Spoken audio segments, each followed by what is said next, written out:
दो लोग चोरी किए हुए पैसों के साथ एक अजीब सी जगह में कैद हो जाते हैं। एक ना खत्म होने वाला लूप। वो बुरी तरह वहाँ फंस चुके थे। फिल्म की शुरुआत होती है एक बार से, जहाँ जोसेफ नाम का एक आदमी अपनी बहन सिडनी का इंतजार कर रहा था। असल में इन दोनों ने $7 मिलियन लूटे। पुलिस इनके पीछे है, इसलिए अब इन लोगों को कुछ टाइम के लिए छुपना था। सिडनी ने ये काम इसलिए किया क्योंकि उस पर कर्जा था। वो इन पैसों से अपनी बेटी को एक अच्छी जिंदगी देना चाहती थी। जोसेफ के पास एक प्लान था। वो कहता है, मैं एक औरत से मिला था एक बार। उसके पास एक घर है जो पास वाले ही गांव में है। वो घर बहुत टाइम से खाली पड़ा है। हम लोग वहाँ छुप सकते हैं। जब सब शांत हो जाएगा तो हम लोग अपनी पुरानी जिंदगी में वापस लौट आएंगे और लूटे हुए पैसों से एक बेहतर जिंदगी भी जी सकेंगे। बस कुछ दिनों की तो बात है। दोनों इस बारे में बात कर ही रहे थे कि तभी पुलिस के सायरन की आवाज आती है। इसीलिए दोनों बाहर से निकलकर पास के जंगल में चले जाते हैं, जहाँ ये अपने कपड़े बदलते हैं और तालाब में पुराना सामान डाल देते हैं। दोनों के पास गन्स थी और अब ये उस घर की तरफ निकल पड़ते हैं। सिडनी को अपने भाई पर बहुत यकीन था। खैर जल्दी ही दोनों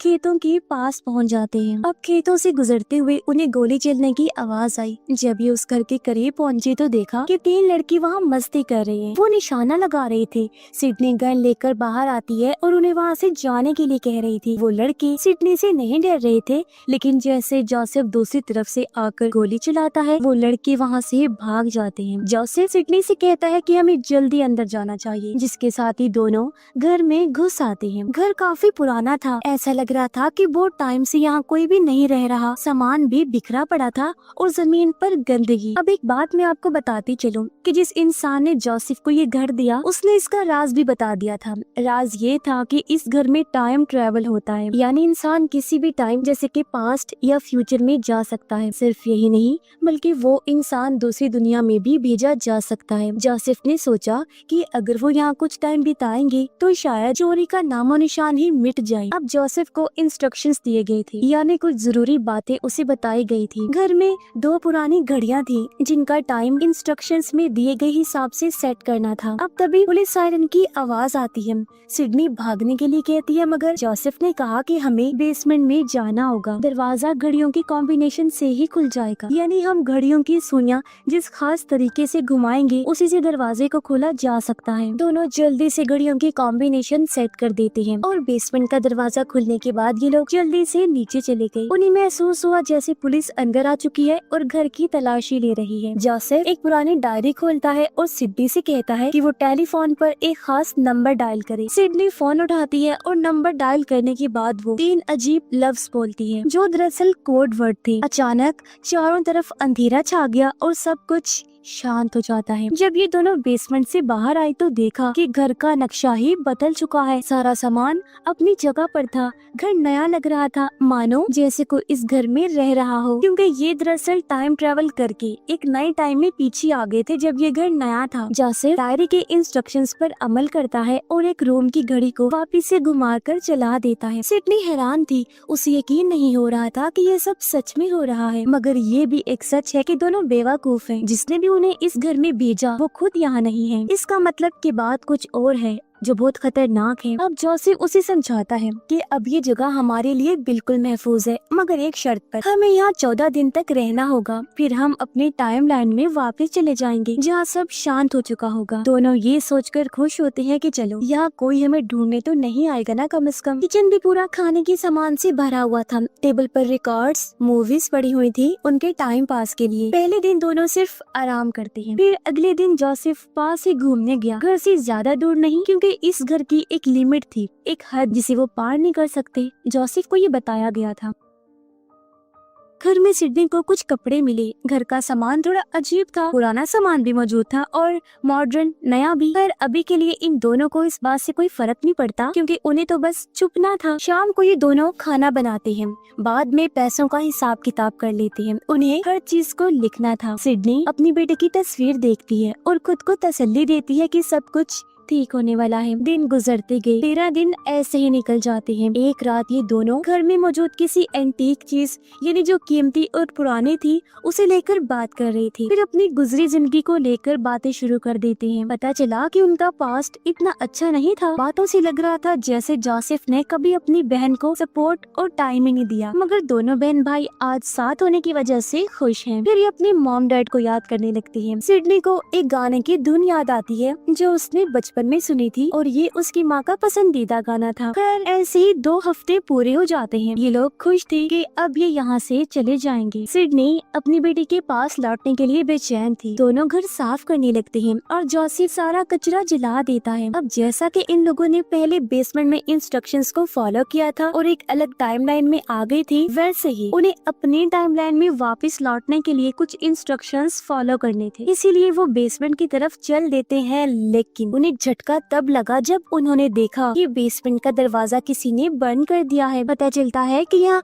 पास ही एक चर्च और मिल है। दरवाजे पर एक मैसेज लिखा था, अगर तुम वापस जाना चाहते हो तो पुराने मिल में चले जाओ। ये देखकर सिडनी घबरा जाती है और बिना सोचे समझे मिल की तरफ भागती है। जोसेफ उसके पीछे जाता है और उसे शांत करने की कोशिश करता है। जब ये मिल के अंदर गए तो उन्हें बड़ी हैरानी हुई। वहाँ चर्च का सेटअप था, मानो जैसे किसी जमाने में ये रिलीजन मजहब वगैरह के लिए इस्तेमाल होता रहा हो। वहाँ एक लाश भी पड़ी थी जो काफी बुरी हालत में थी। लाश के साथ एक लकड़ी का स्टैंड रखा हुआ था और उस स्टैंड पर लिखा हुआ था कि तुम एक टाइम लूप में फंस चुके हो, अगर तुम यहाँ रहने के लिए तैयार हो तो नीचे साइन करो। सिडनी ये सब देखकर घबरा जाती है। उसने डॉक्यूमेंट पर साइन करने से इनकार कर दिया और बिना सोचे समझे मिल से भाग जाती है। अब जैसा कि मैंने बताया था कि इस घर की एक लिमिट है जिससे आगे ये लोग नहीं जा सकते, इसलिए जैसे सिडनी उसे पार करने की कोशिश करती है तो वो खून की उल्टियाँ करने लगती है, जिसके साथ ही वो बेहोश होकर गिर पड़ती है। जब उसे होश आया तो जोसेफ उसे अंदर ला चुका था। इससे दोनों समझ गए कि वो इस जगह को छोड़कर नहीं जा सकती। सही तरह होश में आने के बाद सिडनी गुस्से में आकर बहुत चिल्लाती है क्योंकि एक मुसीबत से निकलकर वो दूसरी में फंस गई थी। अब ये सच जानकर उसे और भी ज्यादा गुस्सा आया और हैरानी भी हुई जब जोसेफ ने उसे बताया कि असल में जो लाश उन्होंने मिल में देखी थी वो उसी औरत की है जिसने उन्हें यहाँ भेजा था, जिसका ये घर था। दोनों ये समझ चुके थे कि यहाँ से बचने का कोई रास्ता नहीं है और अब जोसेफ डॉक्यूमेंट पर साइन कर देता है और जैसे ही वो अपना नाम लिखता है अचानक से वहाँ पर एक सेफ आ जाती है। तब जोसेफ अपनी पुराने डायरी का इस्तेमाल करके सेफ का कोड डालता है। सेफ के अंदर एक टेप रिकॉर्डर और एक छोटा सा नोट था। नोट में लिखा था, कुछ बोलो और फिर सेफ बंद कर दो, तुम्हारे अल्फाज एक कनेक्शन बनाएंगे, एक तरह का लिंक। जोसेफ सेफ को खोलता है, हेलो कहता है और फिर उसे बंद कर देता है। 1 मिनट बाद जब वो टेप रिकॉर्डर चलाता है तो उन्हें एक अनजान आदमी की आवाज सुनाई देती है। वो आवाज जोसेफ से कहती है कि तुम्हें यहाँ नहीं होना चाहिए बल्कि अपने घर वापस जाओ। अब वो जो कोई भी था दोनों के बारे में सब जानता था, चोरी के बारे में, यहाँ से भागने के बारे में, सब कुछ। सिडनी उससे बात करने की कोशिश करती है। उसे लग रहा था कि वो जो आदमी है वो पैसों में हिस्सा चाहता है। सिडनी इसके लिए तैयार भी थी, बस वो यहाँ से निकलना चाहती थी कैसे भी करके। मगर दूसरी तरफ जो भी था उसे पैसों में कोई दिलचस्पी नहीं थी। जोसेफ को लगता है कि ये आवाज किसी ऐसे इंसान की है जो फ्यूचर से है या फिर किसी और यूनिवर्स दुनिया से, मगर ये लोग अब पूरे फंस चुके थे। सिडनी एक बार फिर सेफ को खोलती है। इस बार जब ये बात करते हैं तो वो आवाज कहती है, अगर तुम जिंदा निकलना चाहते हो तो तुम्हें एक इंसान को मारना पड़ेगा। जो सुनकर दोनों एकदम से चौंक जाते हैं।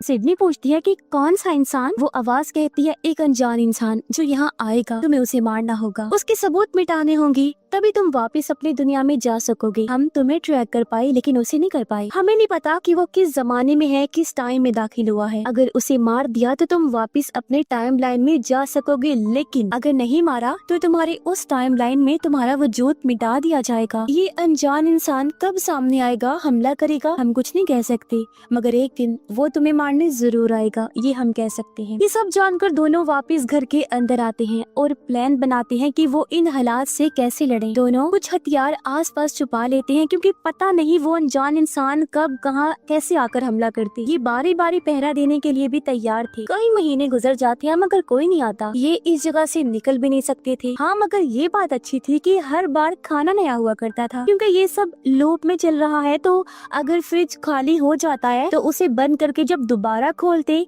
तो वो खाने से भरा हुआ होता। अब जिससे उनकी बात हुई वो लोग इस जगह को कंट्रोल कर रहे हैं और यहाँ कोई बड़ा एक्सपेरिमेंट तजुर्बा चल रहा था। अब एक दिन सिडनी ने इस घर की हिस्ट्री जानने की कोशिश की। पुराने डॉक्यूमेंट्स और तस्वीरें देखकर वो बताती है कि ये सारा सामान इकट्ठा किया गया है। ये यहाँ के मालिक का नहीं है। हर चीज अलग अलग जमाने की है। 1955 के बाद इस घर का कोई मालिक नहीं था। जोसेफ को भी इस बात से गुस्सा आ रहा था कि हमें एक्सपेरिमेंट में सब्जेक्ट के तौर पर इस्तेमाल किया जा रहा है। काफी टाइम से उस आदमी से इनकी दोबारा बात नहीं हुई। जोसेफ हर दिन मिल में जाता है, टेप रिकॉर्डर से उसकी आवाज सुनने की कोशिश करता है मगर उसे कोई जवाब नहीं मिलता। कुछ महीने बाद जब सिडनी बाहर पहरा दे रही थी तो वो अनजान इंसान आ गया। वो दूरबीन से सिडनी को देख रहा था। अब इससे पहले कि वो सिडनी को शूट करता जोसेफ चिल्लाता है जिससे सिडनी अलर्ट हो गई। वो जल्दी से घर के अंदर भागती है। बार बार वो शूट कर रहा था लेकिन उसका निशाना चूक रहा था। उनके बीच फिर लड़ाई होती है और वो अनजान इंसान जोसेफ को जख्मी करके अपने साथ मिल में ले जाता है मगर वो कोई बात नहीं करता।